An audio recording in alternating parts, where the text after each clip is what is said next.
Good morning students. ISC commerce class 12 की revision start कर रहा हूँ मैं।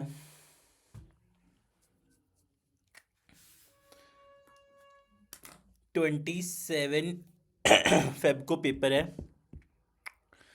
23 हो गई है आज, नहीं 22, सॉरी 22 हो गई है। 22, 23, 24, 25, 26, 22, 23, 25, 24, 22, 23, 24, 25, 26, 5 दिन। ठीक है, 5 दिन। और क्या कहते हैं, 27 को आफ्टरनून तक का टाइम, ठीक है, कॉमर्स के लिए। बार बार मेरे को ये नहीं पता होता कि मैं कब एग्जैक्टली लाइव होता हूँ, ठीक है। मैं कोशिश करता हूँ कि जैसे जैसे मुझे जितना ज़्यादा टाइम मिलता है तो मैं लाइव क्लास पे होता हूँ। बाकी मेरी वही लाइव क्लास रिकॉर्ड भी होती है, उसकी वीडियो भी होती है, आप वो भी देख सकते हैं। 5 दिन जिन्होंने पूरे साल नहीं पढ़ा कॉमर्स, या जिनको लगता है थ्योरी है हम कैसे करेंगे, हम अकाउंट्स कर रहे थे, हम प्रैक्टिकल सब्जेक्ट्स पे फोकस कर रहे थे पर हमने ये नहीं करा, ठीक है। तो अब आपके सिर्फ और सिर्फ 5 दिन चाहिए मुझे। पूरा रिवीजन करा दूंगा, पूरा तैयार कर दूंगा। 90+ मिल जाएंगे आपको, कंफर्म बोल रहा हूँ। 90+ मिल जाएंगे आपको, जस्ट 5 डेज चाहिए आपके, ठीक है। एक लास्ट चीज़, इन 5 डेज कोई बच्चा मुझे देखे ना देखे, ठीक है, सिंपल सी एक बात आती है, I am not a popular but I am a teacher, ठीक है। तो मैं अपना ड्यूटी कर रहा हूँ। देखते हैं कि जो बच्चे देखते हैं, अगर उनको अच्छा लगे तो वो शेयर कर देना आगे किसी को, नहीं लगे तो आप मुझे कमेंट में लिख देना कि क्या इम्प्रोवाइज हो सकता है। Got it. Revision complete. Chapter 1 business environment से मैं स्टार्ट कर रहा हूँ। फिर मेरे पास आईएससी बोर्ड एग्जामिनेशन का कॉमर्स का पेपर भी है, ठीक है। ये पेपर वेरी वेरी इम्पॉर्टेंट है, वेरी वेरी इम्पॉर्टेंट पेपर है, जिसके आने के काफ़ी ज़्यादा चांस हैं, ठीक है। फिर से बोल रहा हूँ, 2023 का पेपर वेरी वेरी इम्पॉर्टेंट है, जिसके आने के काफ़ी ज़्यादा चांस हैं, ठीक है। चलिए, चैप्टर 1 बिजनेस इन्वायरमेंट। अब सबसे पहले देख लो जो जो मोस्ट इंपॉर्टेंट चैप्टर्स हैं, जिनमें सबसे ज़्यादा वेटेज जो लेंगे। एक चैप्टर है business environment, most most most important, भूल के भी इसको स्किप मत करना। अब एक लास्ट चीज़ शुरू करने से पहले, बस जिनको लगता है कि यार थ्योरी सब्जेक्ट है, हम बोर हो जाते हैं पढ़ते पढ़ते, कुछ मत करो, बस मेरी वीडियो लगा के छोड़ दो। आपको उस हिसाब से रटवा दूंगा ना, आप कहोगे कि परफेक्ट है, हमें समझ आ गया, ठीक है। स्टार्ट करते हैं, Waheguru ji. Business environment can be defined as the sum total of all the forces, factors, and institutions which are external to the business enterprise and beyond its control. But they exercise tremendous influence in the functioning and growth of the enterprise. Repeating again, business enterprise can be defined as the sum total of all the forces, factors, and institutions which are external to the business enterprise and beyond its control, but they exercise tremendous influence on the functioning and growth of the enterprise. Business environment का मतलब ऐसे factors जो हमारे control में नहीं होते हैं. Repeating again, business environment can be defined as the sum total of all the forces, factors, and institutions which are external to the business enterprise and beyond its control, but they exercise tremendous influence on the functioning and growth of the enterprise. The main features of business environment are as follows: totality of external forces. Business environment includes all the forces, institutions, and factors which directly or indirectly affect the business organization. Second, specific and general forces. Business environment includes specific forces such as investors, customers, competitors, and suppliers, which affect the business directly, and general forces like social, economic, legal, and political factors that affect the business enterprises indirectly. ठीक है? Interrelatedness. All the forces and factors of business environment are interrelated to each other. Dynamic. Business environment is highly dynamic. It is not static or rigid. It keeps on changing due to frequent changes in government policy, demand, new technology, etc. 1 minute में साथ में समझाऊंगा, आपको easily समझ भी आ जाएगा कि क्या चल रहा है, ठीक है। चलिए, एक जो फीचर है हमारी बिजनेस एनवायरनमेंट की वो है totality of external forces. Business environment includes all the forces, institutions and factors which directly और indirectly affect the business organisation.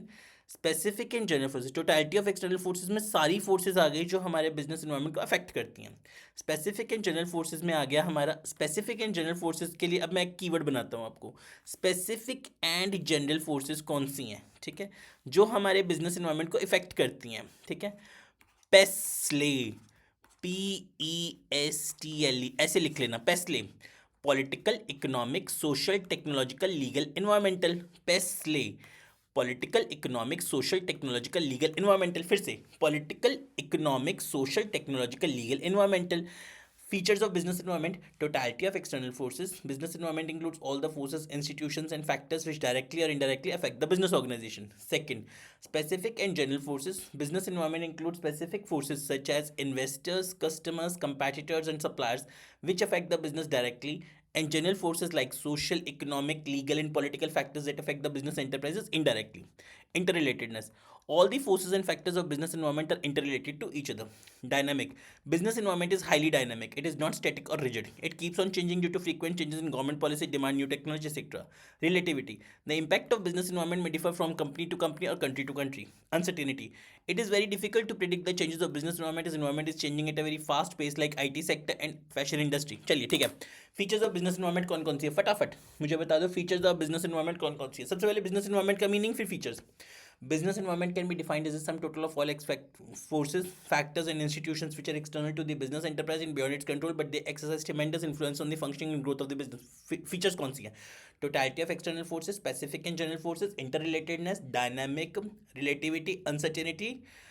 फिर से totality of external forces, specific and general forces, dynamic, uncertainty, relativity, interrelatedness. Clear है? Totality of external forces, specific and general forces, interrelatedness, dynamic, uncertainty, relativity. Clear? 6 features हैं. Totality of external forces, specific and general forces, interrelatedness, dynamic, uncertainty, relativity. Clear? अब 1 minute लेते हैं. Importance of business environment. It enables the firm to identify opportunities and get first mover advantage. It helps the firm to identify the threats and early warning signals. It helps to adjust and adapt with rapid changes. It helps in tapping useful resources. It helps in formulation of plans and policies. It increases the efficiency and performance of the enterprise. फिर से business environment can be defined as the sum total of all forces, factors, and institutions which are external to the business enterprise and beyond its control, but they exercise tremendous influence on the functioning and growth of the enterprise. The main features of business environment are totality of external forces, specific and general forces, interrelatedness, dynamic, uncertainty, relativity. Importance of business environment कौन सी है? अब ना मैं इनके सबके case based भी कराऊंगा आपको. ध्यान से सुन लीजिए प्लीज बच्चों. इस बार एग्जाम में केस बेस्ड क्वेश्चंस आएंगे. आपके एग्जाम में केस बेस्ड क्वेश्चंस आएंगे. इन सब मैं आपको केस बेस्ड क्वेश्चंस भी कराऊंगा बहुत आराम से. फिर आपको सारी चीज़ें समझ आती चलेंगे. एक बार बस हम थोड़ा सा पढ़ लेते हैं. Importance of business environment. It enables the firm to identify opportunities and get first mover advantage. It helps the firm to identify threats and early warning signals. It helps to adjust and adapt to rapid changes. It helps in tapping as useful resources. It helps in formulation of plans and policies. It increases the efficiency and performance of the enterprise. एक बार फिर से. Importance of business environment. It enables the firm to identify opportunities and get first mover advantage. It helps the firm to identify threats and early warning signals. It helps to adjust and adapt with rapid changes. It helps in tapping useful resources. It helps in formulation of policies and plans. It increases the efficiency and performance of the enterprise. एक बार फिर से. It enables the firm to identify opportunities and get first mover advantage. It helps the firm to identify the threats and early warning signals. It helps to adjust and adapt with rapid changes. It helps in tapping useful resources. It helps in formulation of plans and policies. It increases the efficiency and performance of the enterprise. Learn हो गई? ठीक है. Dimensions क्या है business environment की? Dimensions हैं 2, micro, macro. Micro मतलब smaller level, customers, competitors, suppliers, external forces, internal factors, corporate culture, top management, vision, mission. ये चीज़ें हो गई. ये बना लो. देखो ये चीज़ देखो बहुत इजीली. सर्कल मैक्रो इन्वायरमेंट बाहर का सर्कल है. ये चीज़ पेस्ले. मैक्रो क्या है? पेस्ले. मैक्रो क्या है? पेस्ले.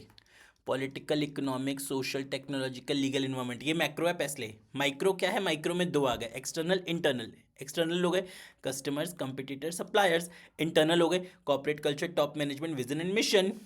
Micro environment refers to those internal and external factors which exercise a direct influence on the working and performance of an individual business organization. It has two broad categories as micro में दो आ गई, एक internal एक external. Micro environment refers to those internal and external factors which exercise a direct influence on the working, जो हमारे business को directly affect करेंगे.